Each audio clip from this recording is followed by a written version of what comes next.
شروع اللہ کے نام سے جو بڑا مہربان نہایت رحم والا ہے۔ خنزیر کھلانے والا ظالم بادشاہ۔ پرانے زمانے میں بنی اسرائیل کا ایک بادشاہ تھا جو کافر ہونے کے ساتھ ساتھ بہت ظالم بھی تھا، جو لوگوں کو خنزیر کا گوشت کھانے پر مجبور کرتا تھا، اور جو آدمی گوشت کھانے سے انکار کرتا تو اسے سخت سزائیں دے کر ہلاک کروا دیتا تھا۔ پھر اس زمانے کے سب سے بڑے عابد کو بادشاہ کے پاس لایا گیا۔ لوگ اس عابد کے مرتبے اور فضیلت سے آگاہ تھے۔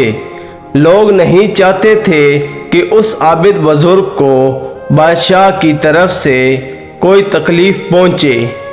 چنانچہ ایک سپاہی نے عابد سے کہا، آپ مجھے ایک بکری کا بچہ ذبح کر کے دے دیں۔ جب بادشاہ کہے گا کہ اس عابد کے سامنے خنزیر کا گوشت رکھیں تو میں وہی بکری کا گوشت آپ کے سامنے پیش کروں گا۔ بادشاہ یہ سمجھے گا کہ آپ نے اس کی خواہش کے مطابق خنزیر کا گوشت کھا لیا، اور اس طرح آپ بھی ہلاکت سے محفوظ رہیں گے۔ عابد نے ایک بکری کا بچہ ذبح کر کے اس کا گوشت سپاہی کو دے دیا۔ جب عابد کو بادشاہ کے سامنے لایا گیا تو بادشاہ نے حکم دیا کہ خنزیر کا گوشت لایا جائے۔ منصوبے کے مطابق تو اس سپاہی نے بکری کا گوشت عابد کو پیش کیا۔ بادشاہ نے کہا، میرے سامنے خنزیر کا گوشت کھاؤ۔ عابد نے کہا، میں ہرگز نہ کھاؤں گا۔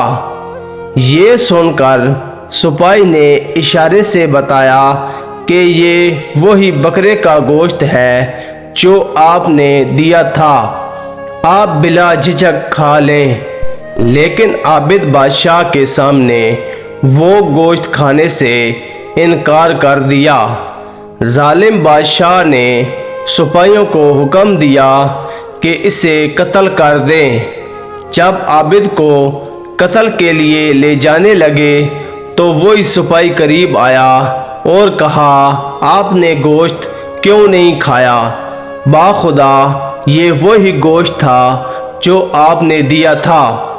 عابد نے کہا، ایسی کوئی بات نہیں، بلکہ میں اس بات سے ڈر گیا تھا کہ لوگ میری وجہ سے فتنے میں مبتلا ہو جائیں گے، کیونکہ جب بھی کسی کو خنزیر کا گوشت کھانے پر مجبور کیا جائے گا تو لوگ کہیں گے کہ فلاں عابد نے بھی تو مجبور ہو کر حرام گوشت کھا لیا تھا، لہذا ہم بھی کھا لیتے ہیں۔ اس طرح لوگ میری وجہ سے بہت بڑے فتنے میں مبتلا ہو جائیں گے، اور میں لوگوں کے لیے فتنہ ہرگز بنانا نہیں چاہتا ہوں۔ یہ کہہ کر وہ عابد خاموش ہو گیا، اور جلاد نے اس کا سر تن سے جدا کر دیا۔